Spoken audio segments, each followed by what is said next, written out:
Before we see the main video of our trek, let me show you a fly-through of our route that starts from Suraitota and goes on to cross Tarak Khal and then Nandi Kund Khal and then via Dunagiri to Bagini and then on to Rishi Kund.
The trek starts at Suraitota and the track, which is nice and wide, something that we were going to miss sorely afterwards, climbs gently through Deodar forest. It's very green and very serene. And as you approach the village, you can see portions of Dunagiri. A very interesting thing at Tolma was this very old Deodar tree. It's probably 500-600 years old or maybe more, with a girth of nearly about 43 feet. We paid a visit there and after seeing it, decided to move on to our campsite, which was about a little less than a kilometer ahead of Tolma, further inside the jungle. It was a very short day and we set up camp and stayed up for the night.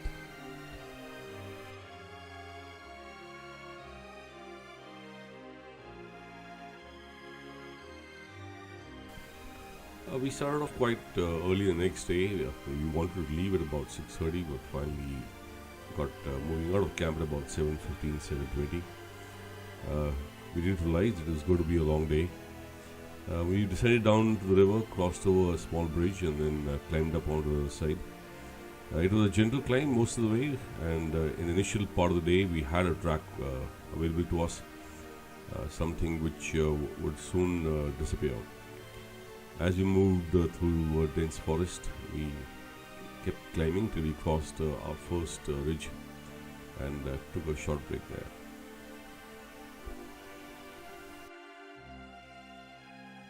Immediately after that ridge, it was a steep descent and back into the thick forest. We had to cut our way through most of it, and now we could notice that there was no path available for us. Going was a little difficult, and at some places a little steep, and that made going a little difficult. In some portions, when we look back, we were surprised that we had actually negotiated that area. And here you can see one place where you can see the porters coming up, catching up from behind us, and about to reach a spot where we had a difficult time, where the track had been completely broken. Round the corner, and we reached a spot where we're looking for the track, and I can't see anything. The track is supposed to be there, but I can't make out where it's likely to go. But as we come a little closer, we can make out that there is the track visible in a couple of places. It's pretty steep going, and it's a little difficult. We have to constantly watch out for where we keep our feet so that we don't fall over. It's going to be a steep going the whole day today, and this is a section where we're coming in to a place where there's a lot of exposure, as you can see ahead.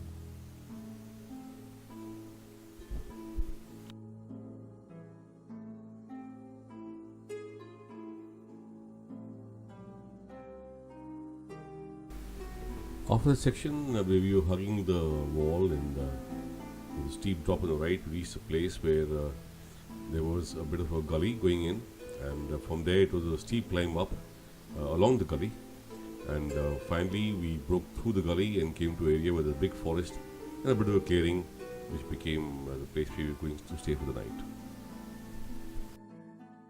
Okay, so recap of what happened today. We estimated a reasonably kind of an easy day, but we completely underestimated what was going to happen. The entire track was broken, and in many places there was a lot of exposure on the track. And I was wondering at times how many times would we have to be on all fours to walk. I think on the average in the second half of the trek we were on all fours for at nearly every 100 meters. Extremely tiring trek. We've also gained a fair amount of altitude. We've just reached our campsite. It's next to a slight cave here, and all thanks to Mukesh, who is our guide, who did a lot of work today in cutting steps on the route. But on the whole, I think we've done a damn good job covering the entire distance in about 8 hours and 15 minutes of walking over a very, very tough track. We're waiting for our porters to catch up with us now so that we can set up camp.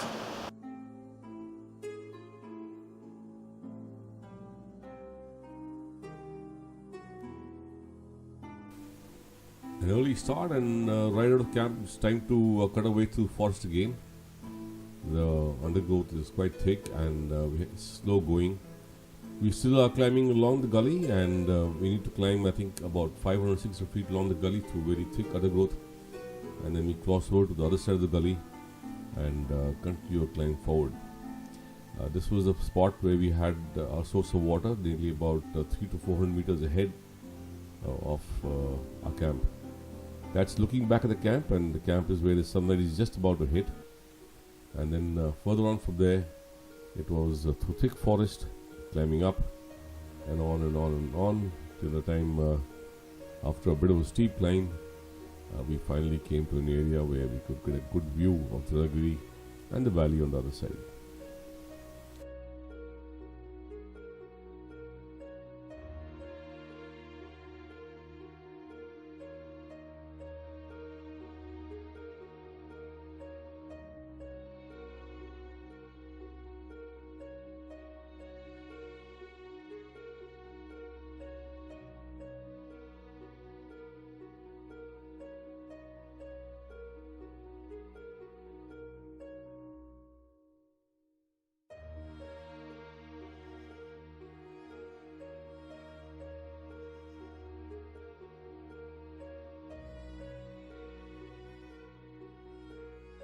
From the bridge where we are sitting, our camp is not very far away, it's just about 30 minutes of a descent, and you can see our porters moving off.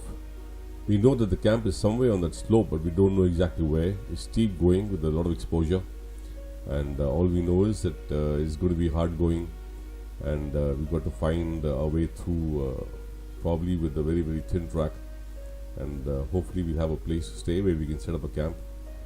But we know there's going to be steep ground, and we're going to have a little place to put our tents.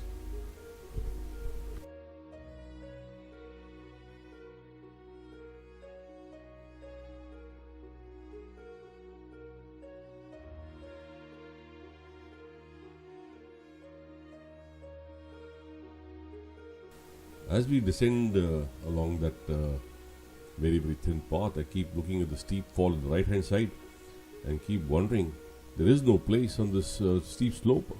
Where are we going to put our tents? It's going to be a big mystery because I can't really seem to figure it out. Very soon the mystery is over, and next to a very steep wall, we at last see the spot where we're going to stay for the night, and we can see our blue-green tent perched right next to it. That's the only place in the entire area where they could possibly find a place to put a tent, and we have done it at our next camp.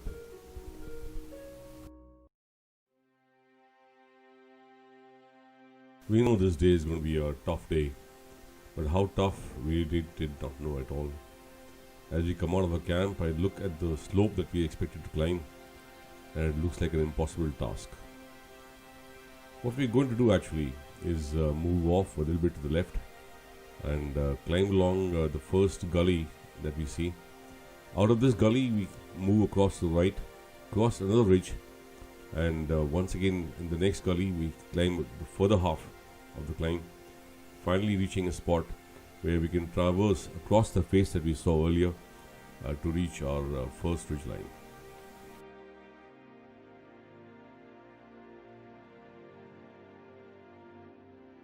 It looked like we climbed up a fair bit, but as we came on to the other side, I saw another gully that we had to climb, and as I looked up along the gully, I could see our porters way up ahead.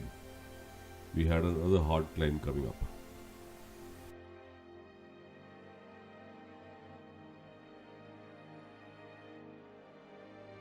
I thought we had climbed quite a bit, but a large portion of the face was still left ahead of us, which we still had to climb. But we finally got it done, and for the first time, we came out from behind all these ridges and gullies, and finally came to an area which was slightly more open, covered with light brown grass. By now, the sun had hit us, and it was a little warm, and the going became a little bit more comfortable. But then the altitude was catching up with us, and at about this time, we were close to around 13,800, 14,000 feet. So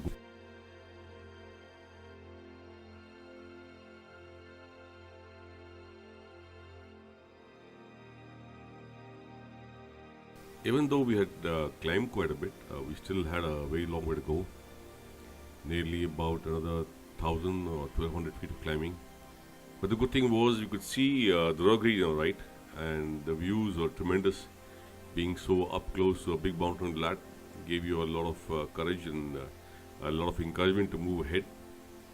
As we moved forward, it was now a little better because in some bits the track was visible, although not very clear, but a lot better than what we had seen earlier.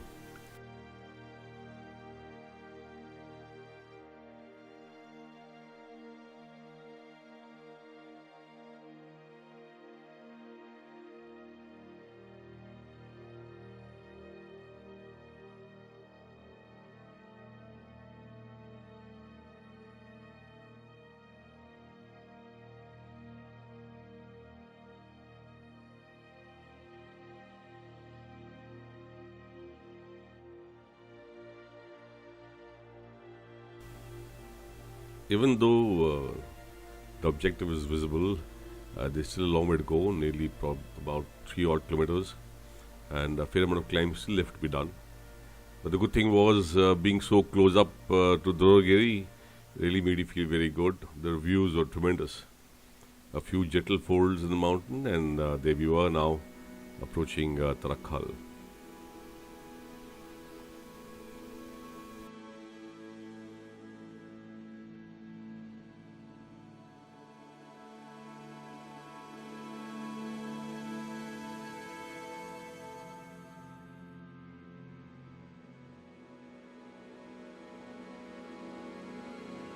A steep descent on the side of Tarak Khal, and the sun has gone down, and the temperatures are really falling fast as we approach our next camp at Bagini Glacier.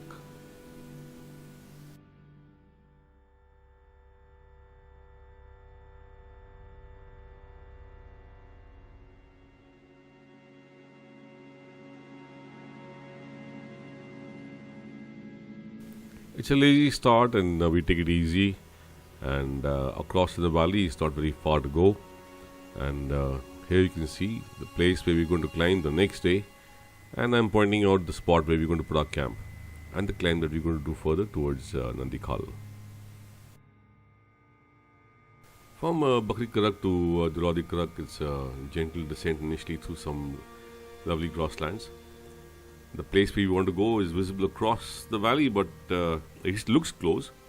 But it takes a lot of time because it involves a descent down to a rivulet, going through a very, very thick undergrowth, and then finally down to a glacier, which requires a climb on the moraines on both sides, which you shall see very shortly.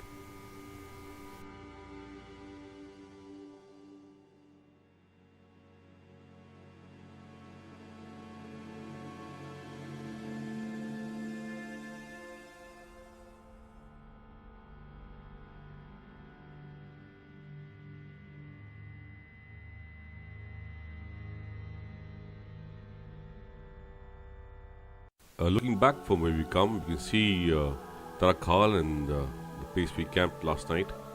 And across the valley, you can see a bit of Hathipur at the back. And here we are climbing the first moraine onto the glacier.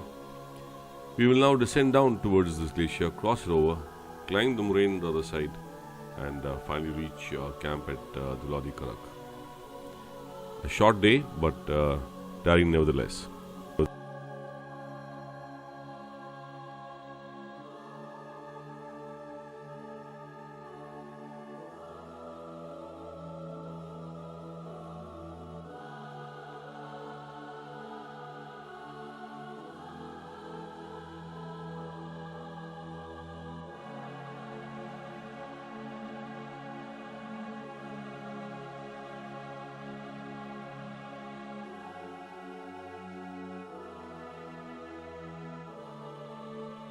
An early morning start. It's going to be a long day ahead again, and we have a nice steep climb initially towards the first pass towards Nandi Kund Khal.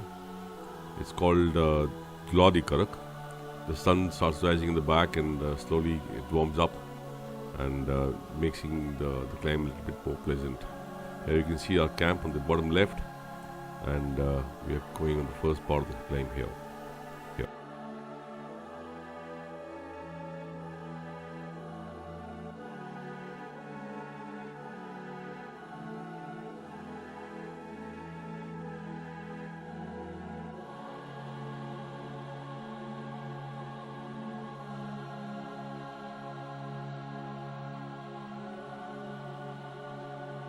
At the Dunagiri Village, with the Nandi Kund Khal visible at the back, we take a short break and wait for our boaters to catch up. At the back, you can see the Dunagiri Glacier, and you can also see Tarak Khal and Bagini Glacier, where we camped the last night, and the view across to the right with Hathipur visible at the back.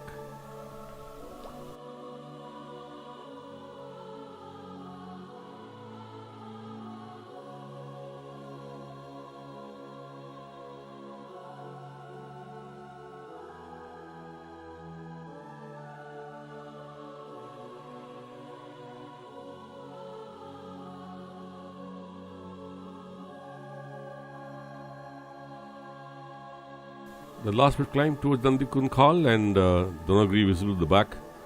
And as we cross over the pass, we can see Nandi Kund in the far. It's a nice slow descent towards Nandi Kund, and then from Nandi Kund Khal, descend down towards Dunagiri. Approach the Dunagiri. At last, we are back to a nice good track, and we can see some greenery once again. It's been a long day and very tiring, but we made good time.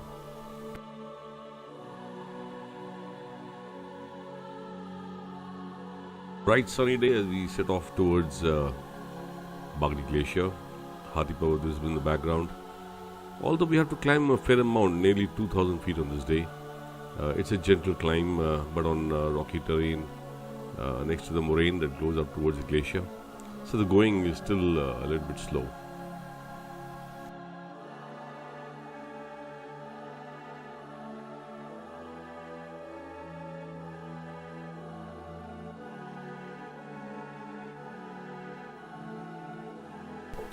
As we climb the last part of the moraine, approaching Bagini Glacier camp, Sapinal towers on the right, and we are now approaching the point where we do a mild descent and finally reach our campsite.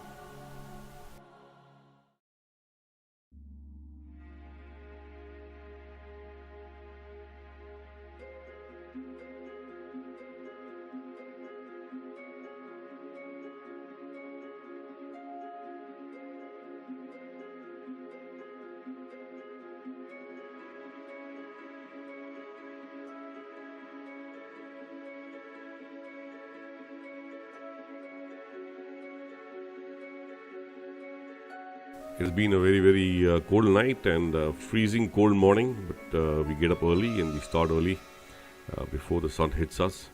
We know it's going to be a very long day. We're going to go all the way to Rishi Kund, and from there we're going to come back, cross our old camp at Bagini and come down towards Langatoli.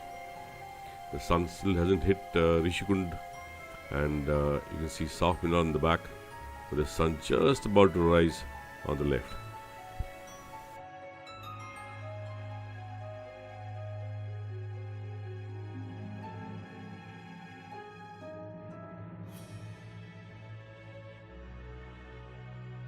Like I said, it's been a very, very cold day. You can see the streams frozen. When moving water freezes, you can realize how cold it's been. And we hope that on the way back at least, it gets a little warmer, because our hands are freezing at this time.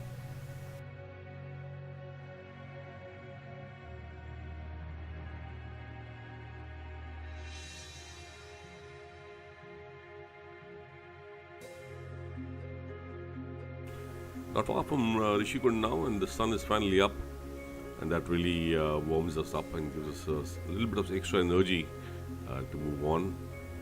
It's a little easier going now, but we know we can see a pretty steep climb coming up ahead, and it's going to get hard very shortly.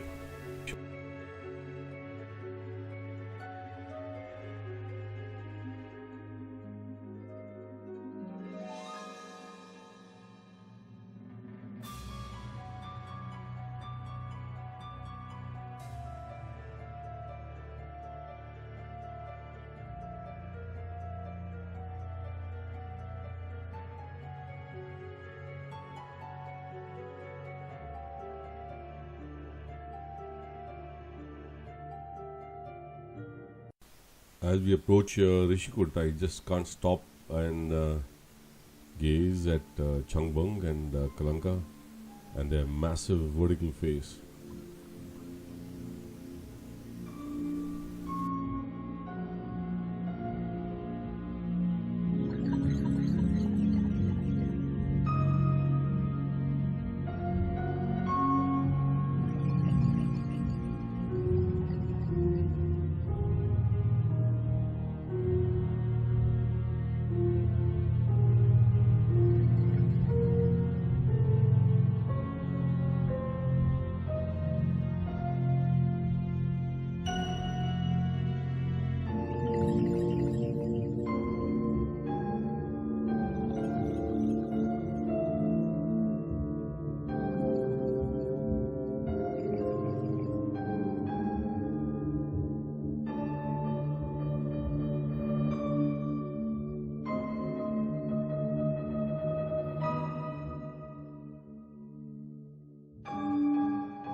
Okay, so now we are at the turning point of our trek.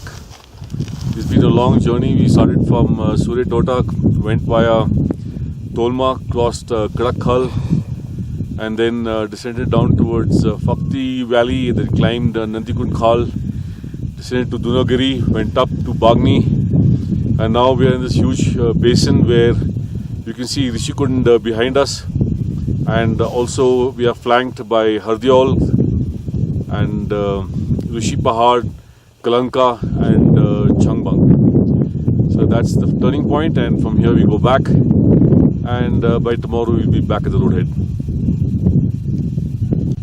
So we are at Rishi Kund, and at the back you can see the Changbang and its entire south face. The south face is extremely steep, nearly 75 degrees to 80 degrees in its slope. It was climbed in the mid-70s by Joe Tosca and Peter Boardman. An extremely difficult climb, and it has never been done the same way again since then.